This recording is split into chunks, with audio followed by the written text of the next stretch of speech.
You sit down to do something important, and within seconds, you are checking your phone again and again. One notification becomes 20 minutes, one video becomes 3 hours. You open apps without even thinking.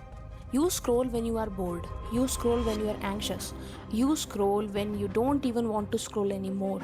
And the worst part, you already know it's destroying you, but somehow you still can't stop.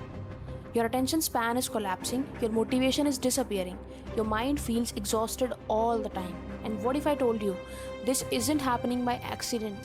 What if your brain is being psychologically hijacked every single day?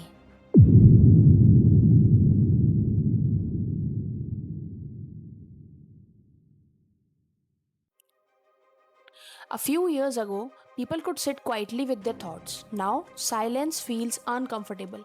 Doing one thing feels impossible. Even watching a full movie feels difficult for some people. Our brains are becoming addicted to stimulation, constant stimulation, fast stimulation, cheap stimulation, and slowly, our minds are losing the ability to focus deeply. Not because we became lazy, but because our brains are adapting to a world designed to distract us. Think about it.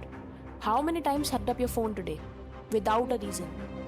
How many times have you switched between apps without even noticing? At some point, it stopped being entertainment and became conditioning.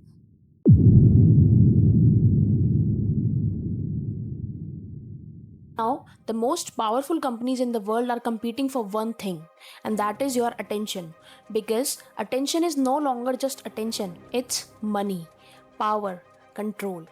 Every second you stay on a platform, someone profits from your brain chemistry.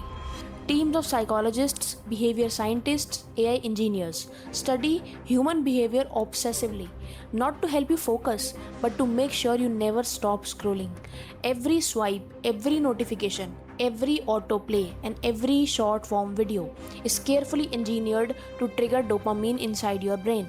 And dopamine itself is not the enemy. The problem is overstimulation. Because when your brain gets flooded with cheap dopamine repeatedly, normal life starts feeling empty. Studying feels boring, working feels painful, real conversations feel slow, and your brain begins craving only one thing: more stimulation, faster stimulation, infinite stimulation.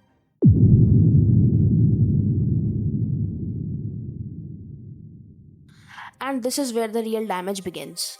Because attention is connected to everything: your discipline, your confidence, your emotions, your relationships, your future. A distracted brain becomes a weak brain, not weak intellectually, but weak psychologically.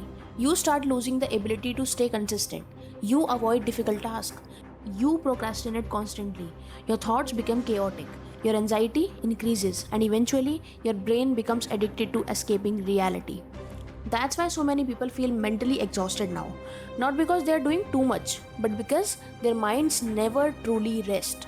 Even during relaxation, their brains are still consuming, still scrolling, still overstimulated, still running, and over time, this destroys your ability to feel fulfilled by real life.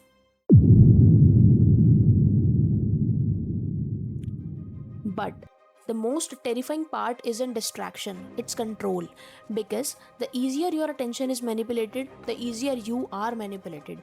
People who control your attention eventually influence your emotions, your beliefs, your desires, even your identity. And most people never realize it's happening. They think, I just have low discipline. No, you're living inside an environment engineered to fragment your focus. An environment where distraction is profitable, where outrage is profitable, where addiction is profitable.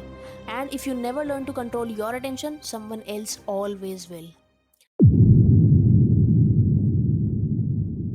But your brain is not broken, it's conditioned, and conditioning can be reversed. The first step is awareness. You must realize your attention is your life.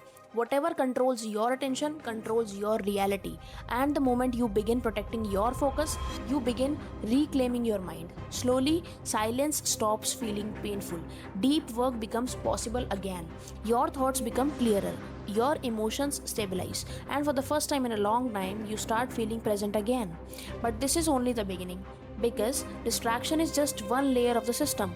The deeper question is who benefits from keeping people mentally overstimulated, emotionally reactive, and psychologically dependent? That's what we uncover next.